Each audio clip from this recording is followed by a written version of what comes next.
exploring the culture, the adventure, and the impact of martial arts.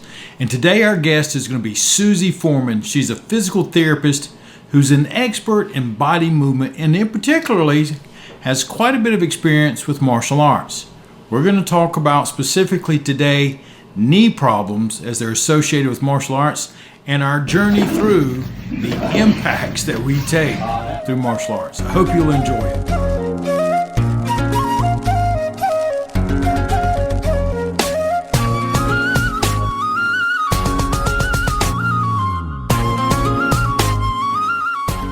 We want to welcome Suzie Foreman to the program, and Suzie and I have exchanged a couple of emails, and today most of what we're going to be talking about is martial arts, traditional martial arts, and knee problems, and perhaps a couple of little orthopedic things will pop up along the way. We would identify her as a physical therapist, but as she's getting ready to explain, there's some different titles that go along with the same role. So Suzie, thank you so much for joining us. Please introduce yourself, where you are, what you do, and those kinds of things. Okay, thanks, TW. So I'm Suzie Foreman, and in Canada, it's called a physiotherapist. Also in Australia, I believe in England, I know in Jamaica, we're known as physiotherapists. In the States, it's physical therapist, but it's the same thing. So we are specialists in human movement and in assessment and treatment of faulty issues, pathologies for human movement. So physiotherapist, physical therapist, all the same thing. And I'm based in Toronto, but I do have a virtual practice. And so I do see people around the world.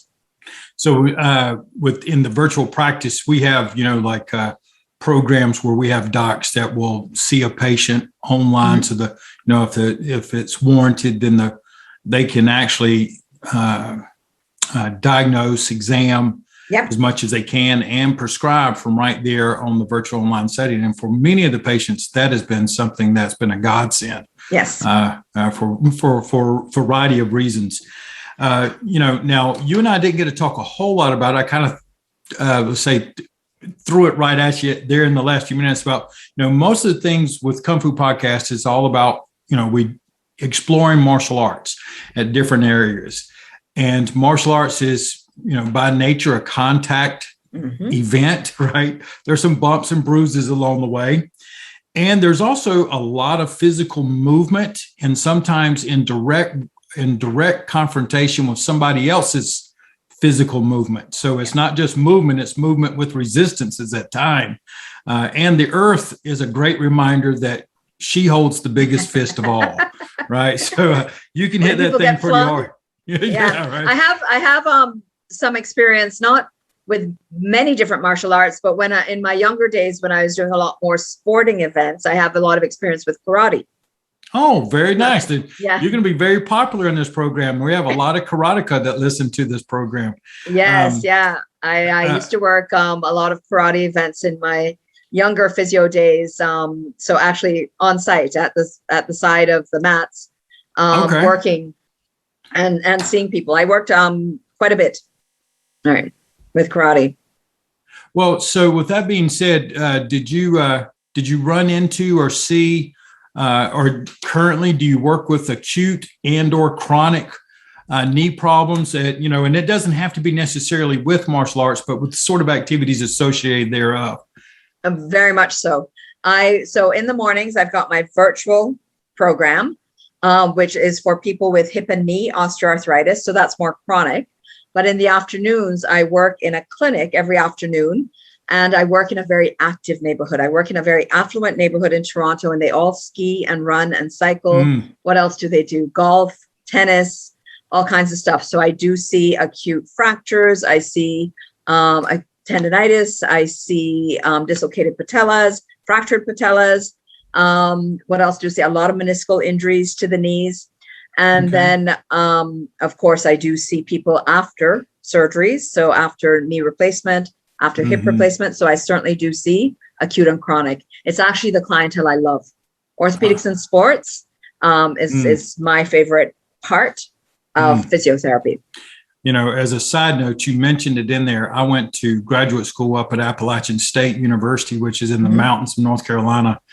And I'm not the sort of person who puts things on their feet besides shoes and socks, right? But one of the things that used to happen is that during the skiing years or the skiing months up there, I worked in the sports medicine department and as one of the assistant strength coaches as a graduate up there. And one of the things I remember so clearly first is that, my brother and friends would like to go up to the mountain on the weekend to go skiing. And I would go up there to watch periodically, but it was amazing how flooded our sports medicine department would get, because one, we would get athletes who, let's say they were on the volleyball team or the golf team or any team, right? And of course, when it's beautiful up there in the mountains, there's not too much to do if you don't get into the local activities. So one of the things that would happen is that the athletes would go up there and go skiing, and sure as heck, they would tweak something just enough, and they needed to get therapies as fast as they could before the coach found out, right? That, that before they had to get back on the mat or back on the floor again, come Monday afternoon practice, they needed everything that they could get in order to head it off. So those acute problems sometimes were little like nickel and dime things, but speak for a moment, if you don't mind, about how those little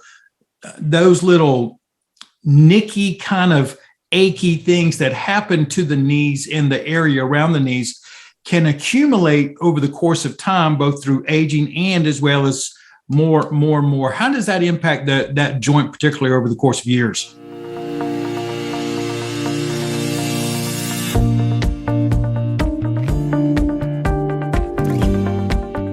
Okay, well, let's talk because you mentioned, just little tiny little tweaks, right, that cause you pain. But when you're young, they settle down pretty quickly. I'll give you a common example. If somebody's skiing, would be maybe the ski just went out a little bit too far and they just strained the medial ligament of the knee that attaches to the medial meniscus. They tweak it. It's sore for a couple of days. They have trouble bending and straightening it. But usually if you're young and you're healthy and you're strong, within 4 weeks, you're pretty good and back. But those are the types of things that over the years can set you up with a little bit of excessive wear and tear, because you may be just a little more lax now in that knee joint. If that meniscus got damaged, the meniscus is there to protect the cartilage. So over time, things can happen. Other things that happen, and this doesn't have to happen on a ski hill. This happened to me this past summer. I was coming downstairs. I didn't miss the step. I almost missed the step, but I caught myself, and I didn't feel anything at the time. But in hindsight, I strained my left groin, and then asking that strained muscle to do day-to-day activities, standing in the clinic, walking, going upstairs, it started to really rebel and get really angry, onto the point where it just ached to stand, right? So those little injuries over time can gang up on you. And sometimes it doesn't take much time, 6 weeks, and they can gang up on you. So let me ask you, now as you were talking, I was thinking about it, would it be fair that some of the activities and motions and jarring and things like that would happen in skiing might be sort of similar to the sort of actions that you might expect for what to happen to someone who is practicing or training the martial arts? Definitely. Depending on what type of skiing, obviously, if you're doing a green slope, a blue slope, not as bad, right? You're not getting the impact, right? But if you're doing moguls, right, you're going to get a lot of impact, right? One of the other common, so if we're talking skiing and we're going to compare it to martial arts, with martial arts, a lot of times you might be on a planted foot, right? And you twist on a planted foot. And that is going to probably give you one of the worst injuries you can have with your knee. And it's something that happens in skiing if somebody catches an edge and their skis don't release. Okay. So on a planted foot and twisting, or a ski that doesn't release, will usually lead to torquing at the knee and your biggest injury, your ACL. And if you really want to go big, you get what we call the terrible triad, which is the ACL, the MCL, and the medial meniscus. They go together. So that's perhaps the worst injury that can happen to a knee. And you can certainly see it on a ski hill many times. You can certainly see it in martial arts, right? Wow. When somebody's blocking you, when you turn and twist on a planted foot, you can certainly see it. No, please go ahead. I was going to say another common thing if you turn on a planted knee is a dislocated kneecap, right? Okay. You may see that more often in your young females, right? But again, if you turn on a planted knee, get a sudden contraction of your quads, you could see a dislocated kneecap as well.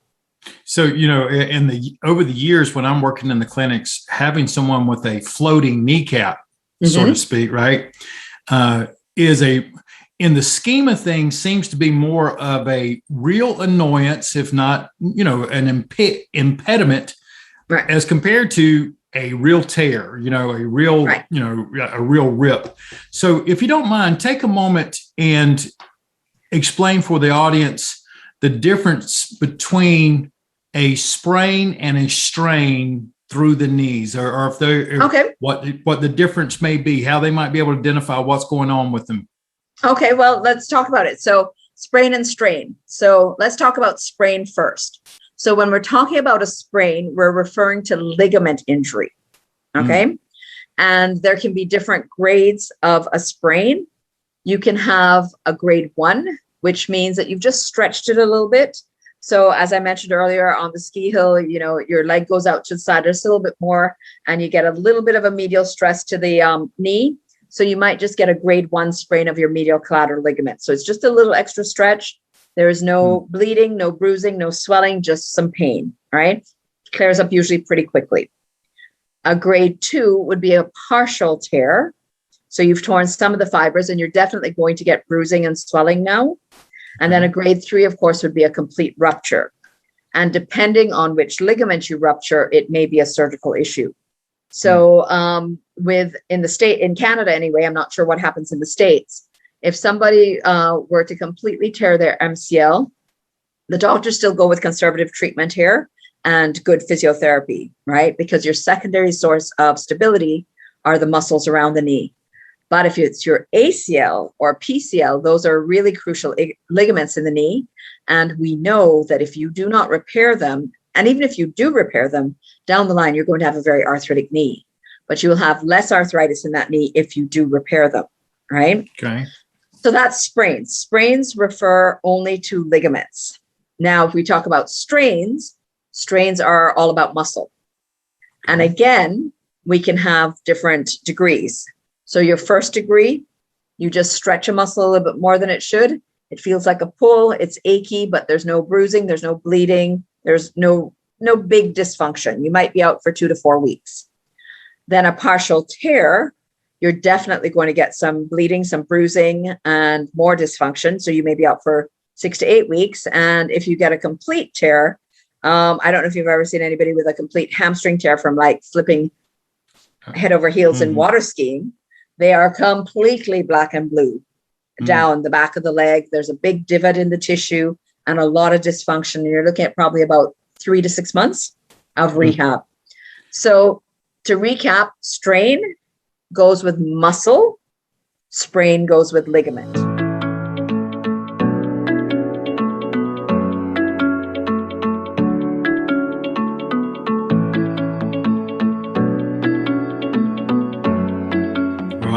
I had strained my hamstring playing college football. Yes. And I felt like I was at practice and it was the first time in my life I ever had a hamstring problem. And it wasn't a full, as you were saying, but it was enough it dropped me. It felt like somebody shot me in the back of the leg with a 22 rifle. Yeah. I mean, it literally dropped me right down.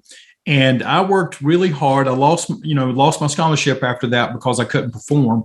Right. It was good. And, but it took me a good couple of years. Actually, once I started the Chinese martial arts, part of the work was a requirement of some of the stretching that we would do with the activities. And some of the stretches I had never done before. Right. And it was the first time, like 3 years after I had strained that hamstring, I thought I was fine. but my bilateral symmetry, as far as my performance on this, oh my gosh, it was bringing a whole new thought of pain to me. So, yeah, as you were speaking about that, it was bringing back some memories. Yeah. So, you have actually taken care of one of the questions here magnificently about common knee problems.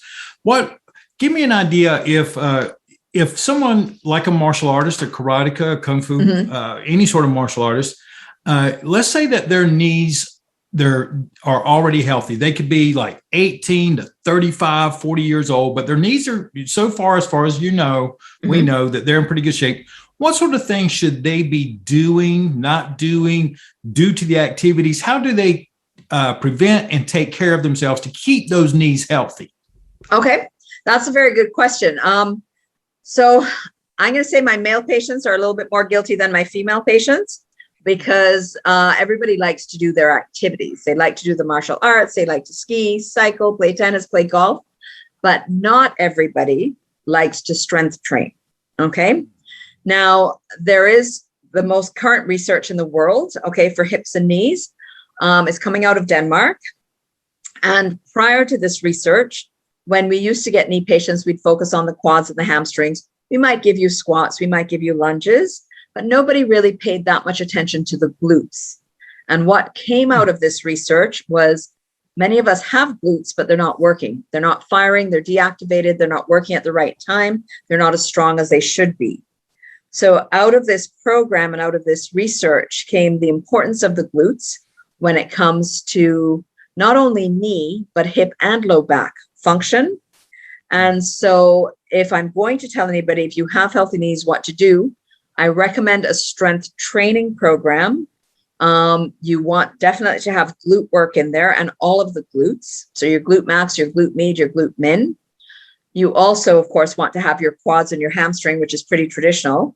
And then you want to have your combination exercises that are teaching you that proper coordination with your glutes and your quads. So like lunges, like squats, but you want to make sure that you're really pushing through the heel as you come up from a squat or lunge so that you're engaging your glutes and hamstrings and not just using your quads. Okay. So proper strengthening program. Thankfully, gone are the days. I mean, years ago, I've been a physio 35 years. We used to give patients strength training every day. Well, we have learned that the muscles actually grow when we rest. Right.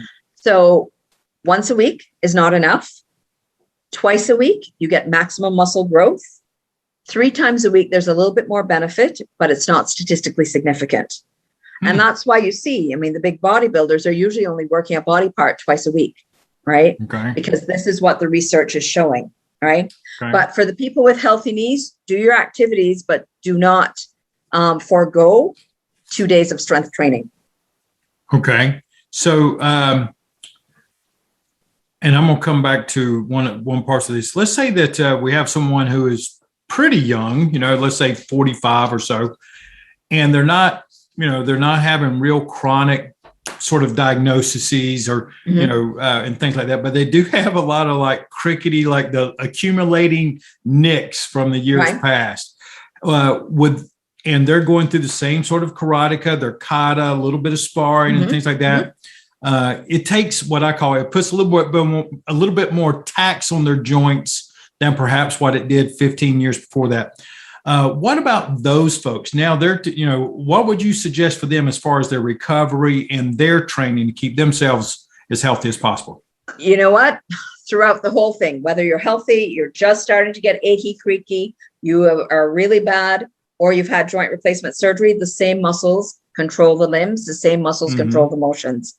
So the strengthening program is the same. Okay. Now so when I say the strengthening program is the same, obviously every patient that comes to us is not the same.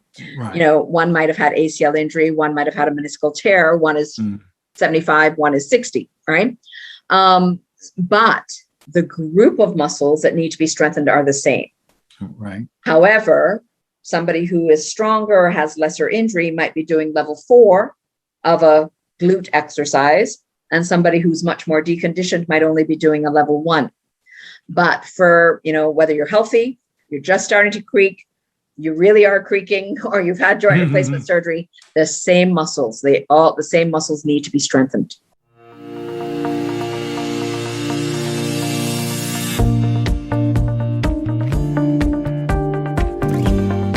Okay. So the strengthening program being set, then what about the sort of things that you have seen over the years that identify, let's say, a flexibility or imbalance? One of the things that we do a lot in the physiology is that, we can have everybody's got their strengthening programs, but sometimes it's the ratio between this muscle group and how flexible is that other muscle group. What's some of the most notorious types of or culprits that would contribute to knee pain from your perspective? Okay. Perhaps the most common, you briefly talked about it. You said a floating kneecap. Okay. So perhaps the most common is patellar maltracking. So the kneecap not tracking properly. So the kneecap is actually a bone within your quadricep muscle. It has a ridge behind it that corresponds to a groove on your thigh bone, and it should ride up and down like a sled in a track. Now, for various reasons, it can be slightly off track, and then you start getting wear and tear. You get the grinding sound. You might get swelling, pain going up and down the stairs, difficulty kneeling on the knees. If you sit for a long time, you get pressure building up behind the knees. So that is a pretty typical complaint. And that is the three main reasons. One is a muscle imbalance in your quadricep. You're tight in the lateral quads and your iliotibial band, and you're weak in your medial quads. Okay. And if anybody's had even the mildest injury and a little bit of swelling, the medial fibers are the first to weaken. So that is a very, very common, very, very classic knee muscle imbalance issue. Aside from just the muscle imbalance in the quads, though, for that particular ailment, you also need to look at your glute strength, and you also need to look at your foot and if there's any overpronation in the foot. But that is perhaps the most common muscle imbalance injury. Okay. The other thing you'll see is a muscle imbalance with your quads and your hamstrings. So one of my clients now, she tore her ACL in the past, had surgery in the past, is quite strong. She's a past physical education teacher, but she was having trouble going up the stairs. And she said one key word to me that reminded me, oh, we've got a muscle imbalance here. And that was shearing. She says, I get this shearing pain when I go up the knees. And as soon as she said that, I recalled she's a past ACL injury. And obviously her quads were too strong, pulling that knee forward. And if her hamstrings aren't the counteracting force, she's getting that little extra shearing and stress. So in the last month, we've really focused on her glutes and her hamstrings. And she said to me earlier this week, Suzie, you hit the nail right on the head. That pain up the stairs, gone. I don't even think about the stairs anymore. Perfect. Right. So that's another common imbalance between the quads and the hamstrings. So earlier you mentioned the medial quads, the medial fibers being the sometimes a culprit. What type of exercises if you had one or two, would someone do to try to focus on that area? Okay. So what I really like is terminal knee extension exercises. So terminal knee extension. So the medial fibers of the quads work best in the last 30 degrees of knee extension. So there are a couple ways. I'm sure you've seen the basic exercise where people put a roll under their knee. It's just slightly bent, and then they just straighten the last little bit. That's one way to do it. Or you could stand and you could put a TheraBand behind the knee. So that's the elastic band that we give for exercises behind the knee. And what you do is that band, now the force is going to pull you to kind of bend your knee. So you're going to lift your heel, and then you're going to straighten the knee against it to get that last little bit of extension. Okay. Another way, you could lie face down, tuck your toes underneath, and then straighten your knee from there. So those are three. And one final one. If you have a small ball, I wouldn't say as small as a tennis ball, maybe, what do you need? Baseball? Sorry, what kind of ball? A baseball? No, still a little bit too small. You almost want a soft, squishy pool toy. Okay. right? Okay. Okay, or a yoga ball, right? Mhm. And if you place that behind your knee, so that is, you're standing against the wall, you place it behind your knee so that your knee is slightly bent, and then you straighten your knee and push against that. So you'd be That is pushing the also, ball against the wall. yes. Okay. Okay. So Okay. those are all 4 variations of terminal knee extension. And I watch clients with patellofemoral problems really settle down their symptoms with Okay. whichever one of those they like doing best. Of Okay. course, I also get them to roll their IT band. They hate me for it. Yeah, I understand. Yes, most athletes are very tight. It's very sore. But the ironic thing is, the more consistently you roll, the less tight it will be, the less sore it will be. And it really has an effect on the kneecap. It has an effect on the hip, all kinds of stuff. Yeah, that iliotibial band is a real beast, and it doesn't like to give up the tightness that it has achieved over the years. Yeah. And you know what? I think, I'm not 100% sure, but I seem to recall, I think it was the Williams sisters that started the rolling craze, right? Oh. If I remember, the foam rollers we used to give people kind of stability work and balance work on, right? The original high density foam roller. And I don't know why I remember this, but I think it was one of them who was just fooling around, and they started rolling their IT band, right? And rolling just became more and more common, and everything can be rolled. And I'll tell you right now, in my eyes, sure, we still give patients stretches, but a physio worth their weight in gold is also making sure their patients roll.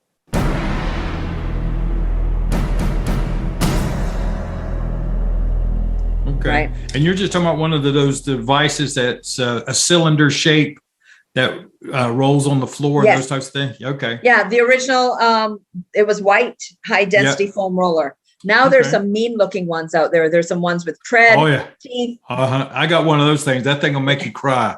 Yep. Yeah. So, one of the things I had on here, and you kind of alluded to in the very beginning, if someone has identified they've got some sort of knee problems, and based on what you shared with this earlier, that they've really identified it. And when I'm talking with patients, I'm usually very clear about how do I say this? If you go to a chiropractor, they're going to want to adjust you. If you go to a surgeon, they're going to want to cut you, right? If you go to a pharmaceutical provider, they're going to prescribe you something, right? Yep. And I'm of the opinion for myself that I'm going to take the least invasive path first and maximize that before I put anything in my mouth for my liver, and definitely before anybody's going to take a blade to me, right? Okay. But that's my opinion, right? But when it comes to knee problems, how would you prioritize saying, look, I just need to go straight to the doc and get somebody to give me some medicine, or do I need to see my physiotherapist or find one? How would you recommend for folks to move forward with something like that? I am so glad you asked this question, because I'll have to tell you honestly, there is quite a difference between the medical system in Canada and the medical system in the States. Okay. A lot of it has to do with the setup, social medicine versus a more privatized system, right? Mm-hmm. And also, and I can say this because I started my doctorate in physiotherapy out of the University of Florida. And I remember when I was taking it, the director of the program we were doing a differential diagnosis course, to tell, is it tendon, muscle, ligament, whatever. And I remember the director of the program saying that 25 years ago, when she was working, they could only, as a physiotherapist, address range of motion and strength and whatever the doctor told them to do. And I said to her, well, I graduated 25 years ago, and we could tell if it was ligament, tendon, or muscle. And her comment was, I love you Canadians. You're so way ahead of us. Because in the States, physical therapists are still very much looked on as rehab and after surgery. And in the States, people, if they can afford it, can get surgery tomorrow. You don't have a 2-year waiting list like we do in Canada. And what has happened, because we have a 2-year waiting list in Canada, and I think we're a little bit more developed with manual therapy, is the doctors have come to rely on physio and send patients, if they have to wait 2 years, they send patients to physio, and they're realizing that many conditions will get better with conservative treatment and they don't need to go under the knife. So there is actually a stat that in the States, many people are getting surgery when they don't necessarily need to. They could have gotten better with conservative treatment. Okay. Thankfully, there are many people like you. They don't want medication. A lot of people don't like taking drugs, the effects on the liver and everything else. And there are more and more people who don't want surgery. And thankfully, also, there are more and more people who are realizing that surgery isn't always, it's not a quick fix, right? Because regardless of if you get surgery or not, you cannot get away from strengthening, right? Right. Now, with that said, there are a few conditions where I think you need to go to surgery first. So if you do have a complete rupture of your ACL, surgery. Okay. We know the history. We know you are going to get arthritis in that joint. So I would get it repaired and then you go for your physio, right? Okay. But if you've torn your meniscus, certainly here in Canada, the surgeons are they're not even sending clients for arthroscopic surgery, because even though it's minimal incision compared to what they used to do years ago to open up the whole knee, it is still traumatic to the knee joint. They're in there scoping and pulling and yanking around, right? So they ultimately are finding it's causing further degeneration of the joint. So they're sending them to programs like what I've got online, right? Okay. And the research out of Denmark, so this is where a lot of this research came out of, shows, and by far, strengthening exercises far outweigh medication and or surgery when it comes to controlling knee pain and function, right? That's fantastic. And again, like I said, it depends. If it's an ACL, that's a whole different thing. But for torn meniscus, if you've got arthritis going on, if you're mild to moderate with the arthritis, even if you're severe, don't let your imaging dictate your life, right? Because some people can have severe pictures, MRIs and and X-rays, but if they're doing the right things, they're functioning actually quite well. I like that. You remind me of a provider. One time I was watching a patient as they were rehabbing. It was a cardiac patient, and they started throwing PVCs on the EKG and things like that. And I'm watching it, and of course, I knew it was a person who had a history of 2 heart attacks and a bypass surgery. Right. So when they just started throwing PVCs and that kind of thing, I'm 24, 25. I'm starting to, like, oh, freak out. Yeah, right. And the doc looked at me and said, "Look, Tim, yes." Because I called the doc over and said, "Look at this, look at it." He said, "Look, yeah, got it. Thank you. Look at the patient first, though. How does he look?" Right. He looks fine, but it's my watch, So anyway, it speaks very much to what you were just saying there. Don't let your image dictate your life. Just like I had to learn, don't let the EKG dictate everything either. I mean, there's thresholds in this process. What about from your perspective? And I don't know where you may how you may respond to this at all, but how about supplemental work? Things like if I was, taking my physiotherapy, do you have analgesics or herbal approaches or, things I should be BCCAs or something like that? Do you have any recommendations for somebody? Okay. So that's beyond the scope of my practice, but let me just talk as a lay person. So, it's not just all about strength and your knee. It's whole body wellness, right? Okay. And so in my program, what I am doing once a month is I am interviewing. I've just started this year, other health practitioners, and I'm interviewing them on different topics. So it may be on supplements. So last month I interviewed a naturopath from Saskatoon, and we talked about the different supplements, whether it be omega-3s, which is settles down a whole body inflammation. Boswellia. I don't know if you've ever heard of Boswellia, which is Indian frankincense. I learned from her that is a natural anti-inflammatory, okay? And comparable to non-steroidal anti-inflammatories. So your naproxen, your Voltaren, that kind of stuff, or Voltaren. We talked about collagen. A lot of people are taking collagen, bone broth. We talked about what else? Glucosamine, chondroitin. I can't comment on dosage and stuff, but these are all things that are out there, right? And other supplemental things, yoga, restorative yoga, Pilates, core strengthening. The stronger our core, the better our limbs. So sleep, right? The gut microbiome. I don't know if you've been hearing, I mean, lately, probably the last 5-6 years in medical circles, all you hear about is the gut, all right? And the what do you call it? The bacteria in the gut.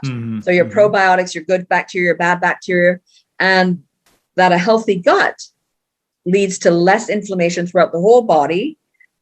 It improves brain health. It improves joint health, all kinds of stuff, right? Okay. So yeah, certainly there are other things other than certainly just strengthening your knees. You need to look at the body on a whole, getting the inflammation down, getting everything wellness.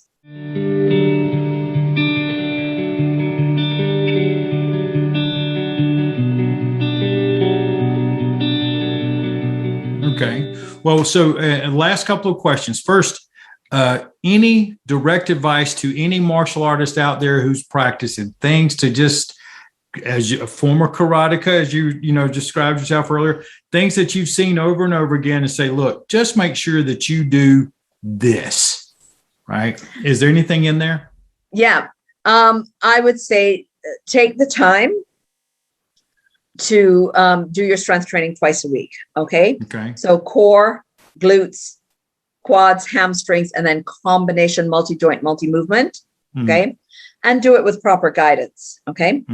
Also in martial arts, flexibility is a big issue. And flexibility, unfortunately, is not something that you can do twice a week.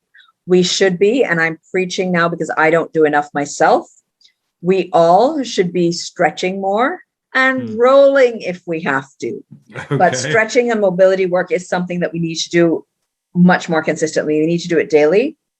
So if we could all get into a routine of 15 to 20 minutes a day, I know we're all busy. I'm trying to do it as myself. I'm trying to get into a nighttime routine, so your flexibility and then you're strengthening twice a week to augment your martial arts. Martial arts, excellent form of fitness. I've seen some very, very fit, very strong people.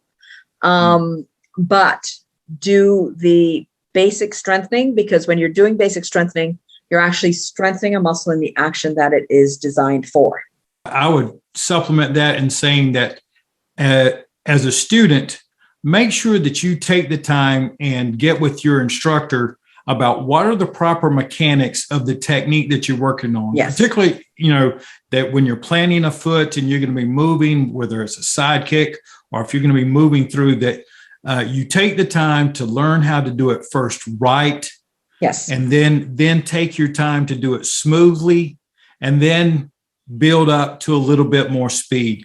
Mechanics being one thing, I think one of the things that I see the biggest issue is patience.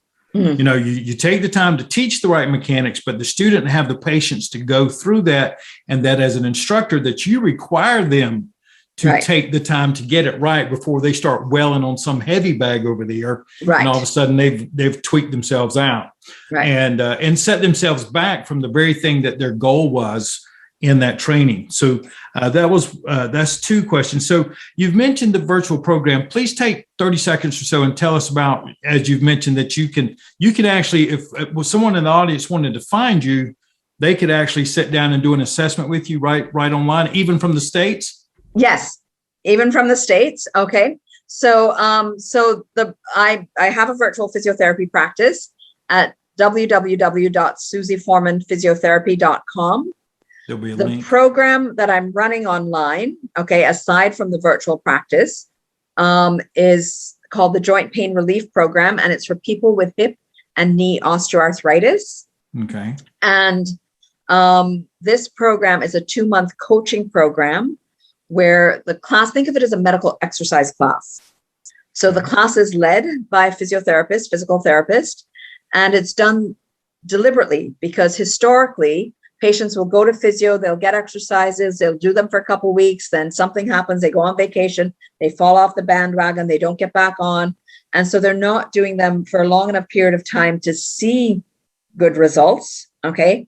Or if they're really good and diligent, they're doing the exercises, but they're doing what we gave them today 3 months from now. And they should have long been progressing them and making them more challenging so they get stronger and stronger and stronger. Okay. So everything about this program has been research and evidence-based, right? So it's a 2-month coaching program for people with hip and knee arthritis. As I said, think of it as a medical exercise class. And the benefits of being a physio teaching it over, say, a personal trainer is we assess and treat injuries. So when somebody comes back to me like that client and says shearing pain, I know, oh, no, wait a second, ACL, your hamstrings. I can put that together as opposed to if I only knew anatomy and exercise form, I may not clue into that. Right. That's right. So yeah. And the best way to find me, my email address, that is the best way, is Suzie, SUZIE _Foreman, FOREMAN @hotmail.com. Whether you're in the States, Canada, England, wherever you are in the world, that is the easiest way. I'm always on my email and I'm very responsive. So if somebody's interested in either just doing a one-off assessment or if they're interested in learning more about the program, it's best to email me. Okay. That's fantastic. And I can't tell you, there are loads of information that you provided here today, both at as I would describe as at a very high level, for folks who have got some problems and those who just need to stay safe as they move forward through their activities. So, Suzie, I can't tell you thank you enough. And I think what I'd like to do, if you don't mind, is to put a bookmark in this and perhaps bring you back in and maybe we could talk about hips on another one and shoulders on another one, right? Sure. Because those are especially the shoulders. I'm happy to talk about. I've only done orthopedics my whole career. I'm happy to talk about any orthopedic issue from the jaw to the big toe. Surprisingly, I have a lot of experience with the jaw, and jaw problems are real. People who clench and grind, right? So I will talk about any joint. I'm very happy to. And I've really enjoyed this, TW. Thank you. Well, we'll have you back and we'll talk to you again real soon. Okay. Take care. Have a great day. Too.